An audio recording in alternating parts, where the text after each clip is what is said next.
Today on Clear Your Clutter Inside and Out, we're talking about anonymous confessing. Do you long to get something off your chest, but not sure who you can tell? Do you desire to share something, but would prefer not to attach your name?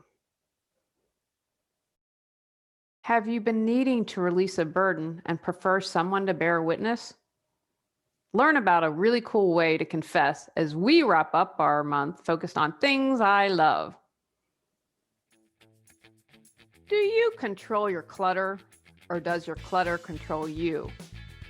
On Clear Your Clutter Inside and Out, we'll teach you awareness as well as action steps to create change in your life. Come on, let's get started.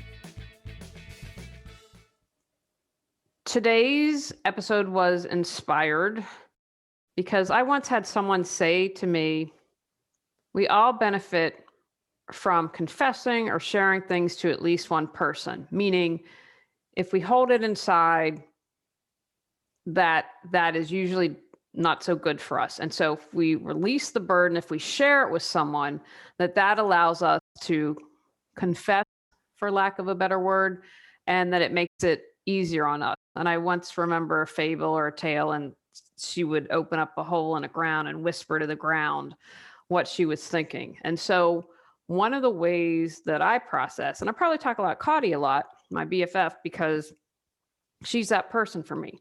Tony is as well, but I won't, if it's women's stuff, I won't give him all that. He doesn't need to hear that. That's what a good female friend is for. And so I have learned that when I'm able to share things, I just really released a really big burden a couple of days ago. I checked in with my mentor and I said, I'm really, as I leave, I was going to post a Google Doc and put it on Nextdoor. And I wasn't going to name names, but I was going to talk about how we're being harassed and how we've documented everything.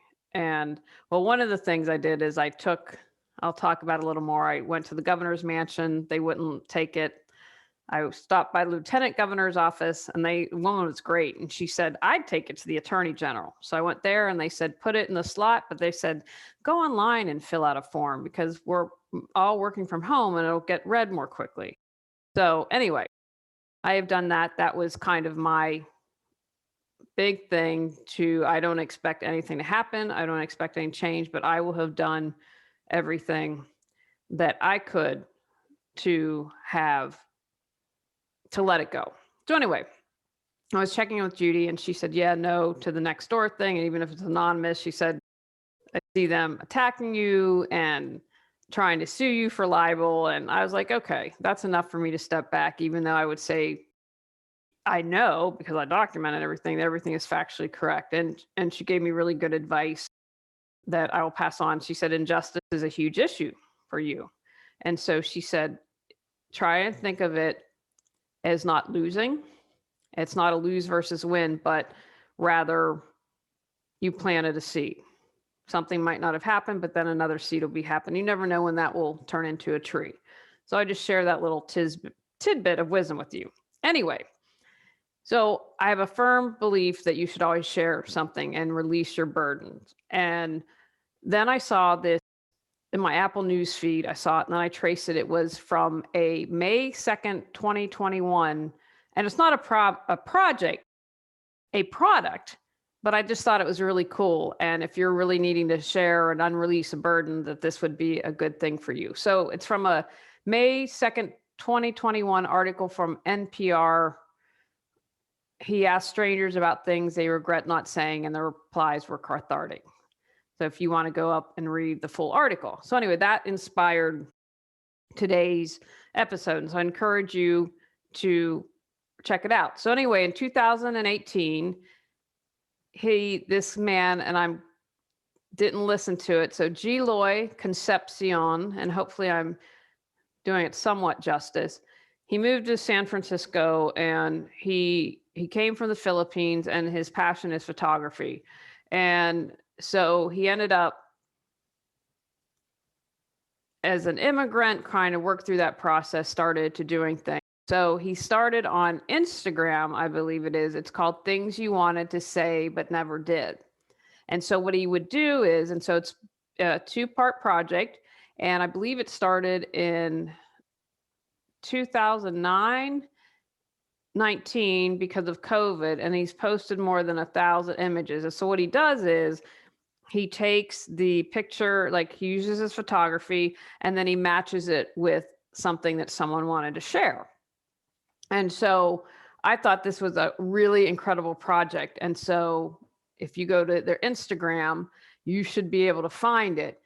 And I just think, because so many of us are visual, and to put a picture to what you're expressing, I just think that it is an incredibly amazing idea. And what a way to get something off your chest. And, sometimes we need to just share things with people we don't know or anonymously. I'll never forget, there was a stretch in my life where people would just come up and start talking to me. Now, I at the time think there was probably a little bit of mental illness going on. And again, gosh, I would say this really happened in my 20s a lot.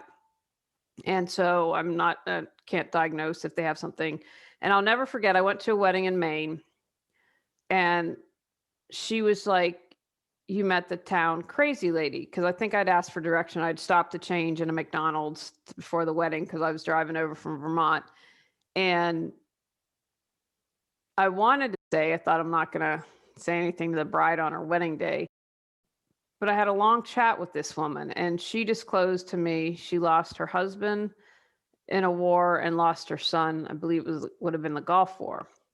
I can't imagine losing Tony, and I can't imagine losing my only child. And so that would be enough to make me insane.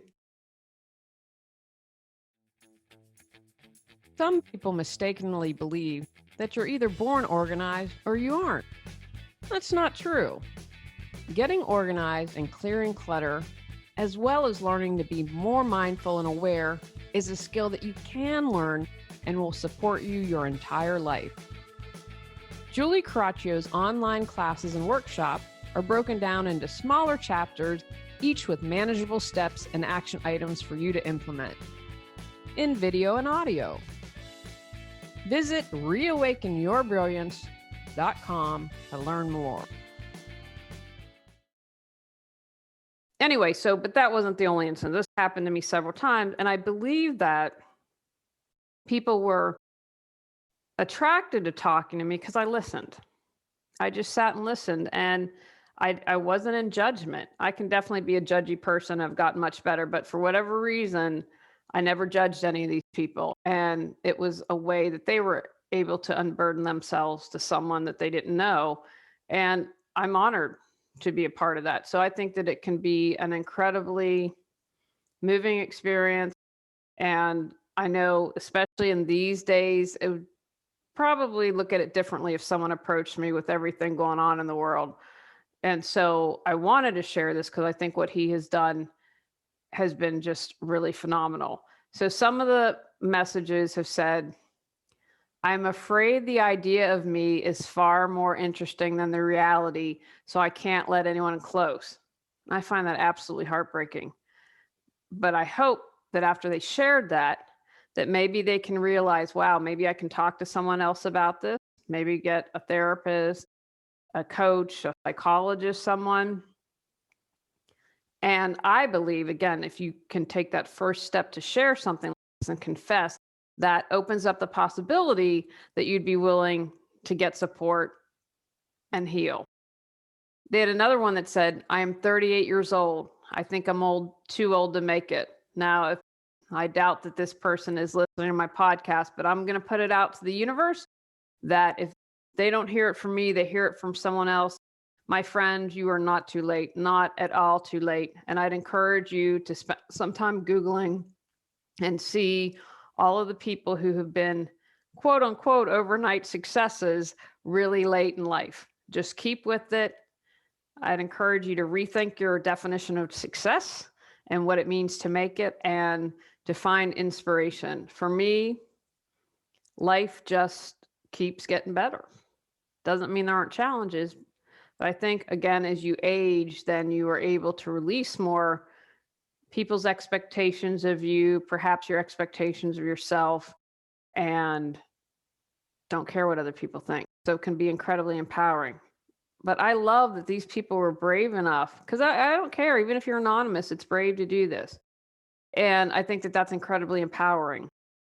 He has had people, this was really powerful. And again, this is from the article.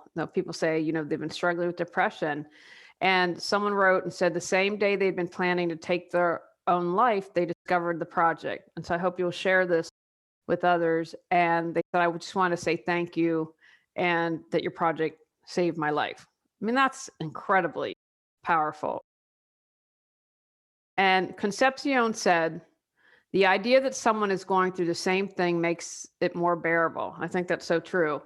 You get the reassurance that you're not alone on the road. And so that's why I think that even if you aren't interested in confessing, that it might be worth it for you to check out this project. And it's on Instagram, and I will make sure that I put a link in the notes. You check out this project because I'm betting that there's some quote, and probably more than one, that you can relate to.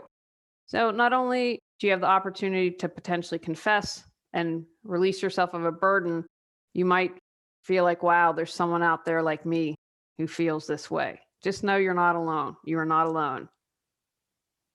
The other thing that I really appreciate about this project is that I know for me personally, it took me a long time. I did the ClearSight program, and after doing that for 13 months, and that was pretty intense, all in a good way, I was able to face something. And it took me the 13 months of going through class to be able to admit it. And I understand why and everything. And what I like about this project as well is that perhaps if you're not ready to face something, it will be that little seed that gets planted that allows you to say, maybe I can take this first step. Maybe it's something that I've always wondered what's going on, I'm not sure, and that I want to explore it further. And the other thing that I think that this can do can also give you perspective. Maybe if you're struggling with something in your life, and first I'd say never minimize what you're going through, ever, never, ever. My point is never to do that. But sometimes I have found that having perspective helps. When I think of my biggest heartbreak, I think, oh, that would be an even bigger heartbreaker. I don't know if I could do that. And so it's just a project that this can offer perspective. So again, his name is Geloy. It's Geloy Concepcion. And the project is Things You Wanted to Say But Never Did, and is on Instagram. And I encourage you to check it out. And maybe that's not the project for you, but Google's your friend, or DuckDuckGo is your friend. Do some research, and maybe there's something similar. Maybe there's an audio project, and that you could feel very empowered to leave an anonymous audio clip. There's no right way to do this. It's what you feel comfortable doing. And I hope that you'll check it out. I think that it's a lovely idea. And again, if you don't check out this project, you find something that allows you to release a burden, gain a new perspective, to face something. Because when you take action, you can begin to heal. And when you heal, you change your life. Take actions from today's podcast. Share what you're feeling. Confess to someone what's bothering you. Express something and get it off your chest. Next month, we're talking about social clutter. Go out, clear your clutter to create the life you choose, deserve, and desire. When you clear your clutter, you can share your gifts with the world. Sign up for our free newsletter at reawakenyourbrilliance.com. If you've enjoyed Clear Your Clutter Inside and Out, please rate, review, and share us.